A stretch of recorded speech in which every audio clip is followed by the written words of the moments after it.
China-linked hackers, as we were saying a short while ago, are targeting organizations researching COVID-19 pandemic. And that's according to U.S. officials. The FBI in particular says that it's seen hacking attempts on U.S. groups that have been researching vaccines. We're now joined in Beijing by Einar Tangen, who's a China analyst and independent advisor to the Chinese government, for a little bit more on this. Thanks so much indeed for joining us, Einar.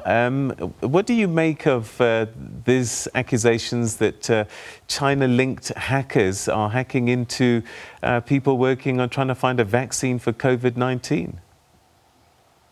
Well, while it's always possible and hacking is going on around the world, there's not been any kind of substantive evidence put forward. There seems to be a rapid-fire pattern of allegations against China, not supported. There's just the allegations, and they, as I said, it's more about repetition and saying it. And this is at a time, remember, Donald Trump is having a very difficult election in more ways than one. It seems that his re-election campaign is off the rails. He seems very intent on putting it back on. And as you know, he put out not he, but as was put out by the Senate Republicans in the O'Donnell big book coronavirus strategy, his whole re-election campaign is dependent on attacking China. So that means that this could be in line with that particular strategy. Is there a possibility that there could be hacking taking place, maybe not under the jurisdiction or the blessing of the Chinese government, but independent hackers doing it? Well, yeah, this is one of the things that is a little bit confusing. Everyone assumes that the Chinese government controls what every single Chinese person does. And that's not true. I mean, there are a tremendous, huge amount of the economy is now in the hands of private entrepreneurs who, coincidentally, produce about 90% of the new jobs and create 80% of the existing jobs. So this is a very, very competitive industry. There has been a long time problem with intellectual property violations. We saw that earlier in the 20, 30 years ago when there was a lot of knockoff copies of different products and things like that. But since that time, China has actually, some of the entities here in China have been very successful. You start looking at Huawei and their ability to get to the top of the 5G totem pole and also sell a tremendous amount of consumer goods. So it's not just monochromatic that Chinese companies automatically steal things. It's one of those things where, yes, there are always bad actors, certainly in the U.S., around the world. It doesn't matter where you are. There are people who are intent on, in essence, cheating the system. So are we suggesting that the FBI then are playing politics?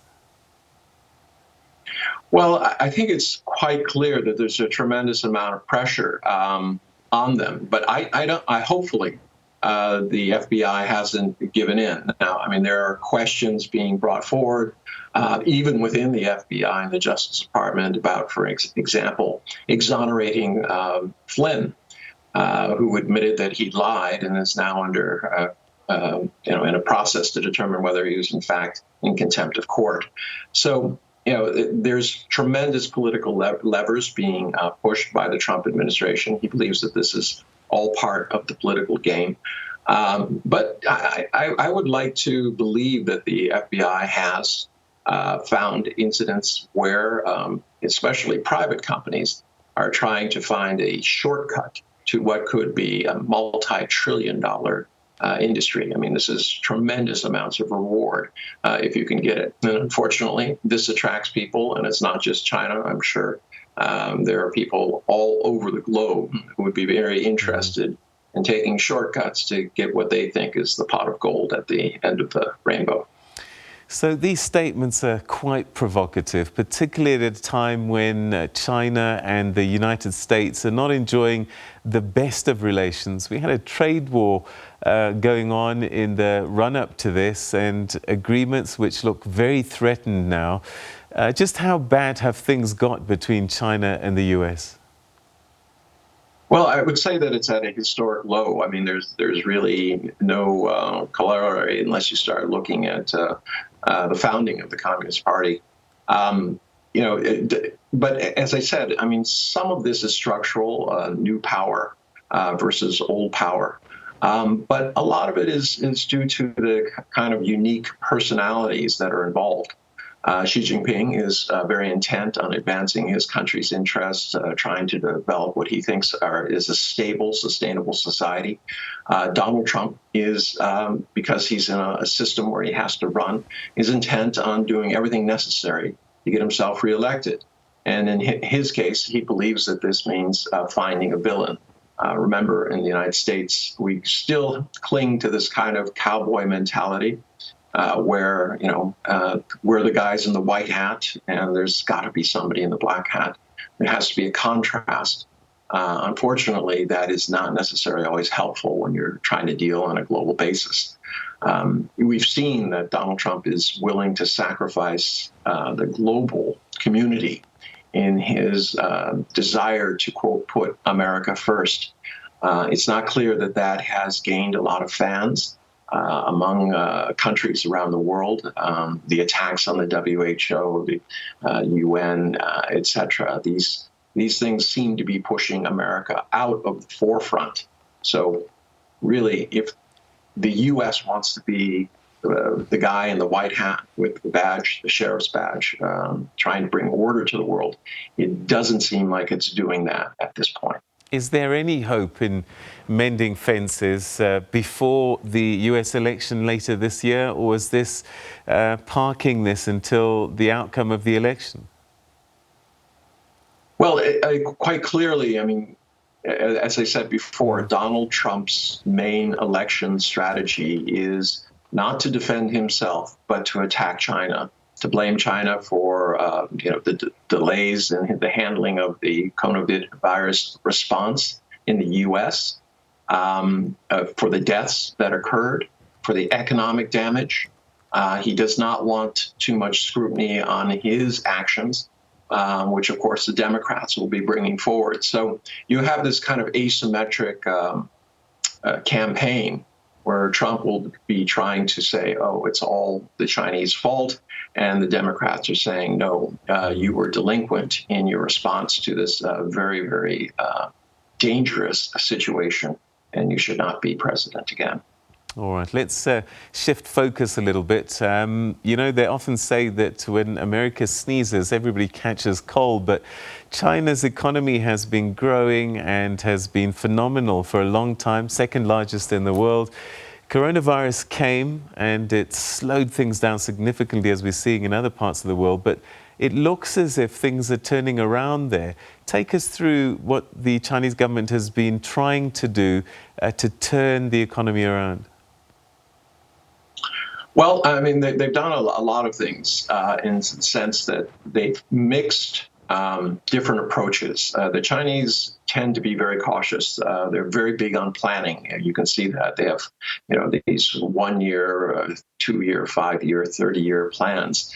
Something like the coronavirus is something that is outside the plan. So they have been fairly cautious. They've been introducing elements to support employees. They basically told employers that they're not allowed to fire employees. But this has resulted in many employees going on what's called the local minimum. So an employer can say to somebody, said, listen, you don't have to come in the office. We'll continue paying you the local minimum, which is dependent on the city where you are. But you continue officially to be employed. Now they've been trying to get money into the small, medium-sized enterprise market. But that's difficult because there's a tremendous amount of debt already. And if you don't see revenue coming down the pike, it's doubtful that you want to take on more, financial burdens and loans and things like that. One thing that they are doing, which is very interesting, is that they realize that there will not be a lot of imports from other nations due to the economic disruption of this particular situation with coronavirus. So I think a lot of the smaller, medium-sized companies are pivoting so that they can answer the unmet needs that Chinese people have for things that were previously imported. I was just about to say, Africa's situation with China. China is a huge consumer of African resources, and with the sort of slowing down of China's economy, we've seen the effects of that. Might we start to see that reverse a little bit? I see that industrial production is up, but retail is not climbing at the same rate. What does that all mean for a mine here in Africa? Okay, so first, one of the things that you have to kind of get in your mind in terms of the picture is what kind of recovery that China is going to have. It looks to be that it'll be a sharp V, and by that I mean it went down very precipitously and it'll go up, but it's not known whether that's sustainable long term.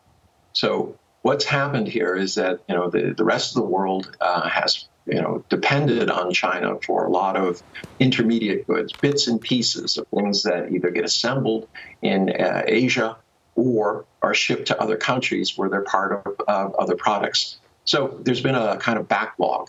And even with the decreased demand, there's still a need for parts and pieces and all sorts of goods that people actually do want. Now, the reason I'm mentioning this is that Africa, along with other nations, Australia, South America, where there's a tremendous amount of resource trade, it will be dependent on the kind of demand that is not only within China, but how does the globe recover from this? Remember, so many of the things that China produces go elsewhere. So if there's no demand there, there won't be demand for the natural resources. This is going to require that China may decide to step up and do what is necessary to try to help these resource nations in Africa, South America, Australia, although there's some difficulty there, in making sure that these countries get through this period. I mean, this is more benign capitalism rather than saying, let the chips fall where they may. I think there's a real sense that sustainability around the world is beneficial for China. Remember, China's in the unique position that it has very low resources per person. If it's going to produce things, it needs resources coming in from abroad, and it needs markets in order to sell them in. So for the Chinese perspective, they want calm, they want an international order, they want to make sure that countries are connected, tariffs and barriers are down, which you've seen actually within China. In fact, through this whole period, China has been steadily decreasing all their negative lists, the things that you can't do in China. They've made it easier to start up a corporation, easier to get money. Companies, foreign companies are now treated on the same basis as Chinese companies. So they're trying their best to create what they think is a world order that benefits China, which is more open, more trade focused. But there's now a tremendous amount of pressure by countries, especially because they're afraid to try to isolate, say, no, we can't depend on anybody else. We will just erect barriers and protect ourselves. All right, we're running out of time, but perhaps finally, COVID-19. China was the epicenter of it all, and many say that the country's 2 months ahead of everybody else in terms of managing the disease. In many ways, it's pretty much contained it. 4 new cases in a country of 1.5 billion people. So the question now becomes, is there a genuine fear of a second wave? We saw that testing in Wuhan is imminent. What's happening in terms of continued containment and management of COVID-19 in China?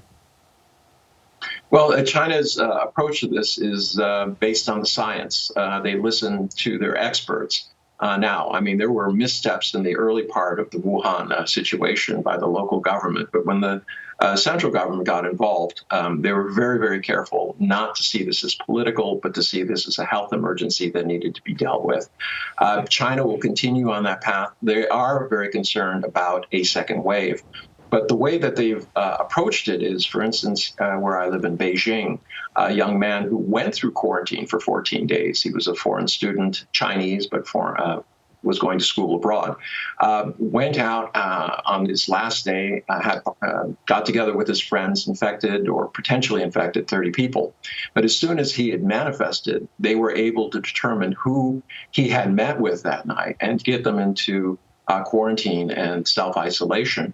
And based on that, there haven't been any reports that any more people have been infected by that thing. So they have this kind of idea that they can spot any kind of potential threat and move effectively. In Wuhan, you see the larger macro movements of that, and testing 11 million people in the space of 10 days, 10 to 14 days. Amazing achievement, especially given the difficulties that other nations are having in terms of just testing a few million.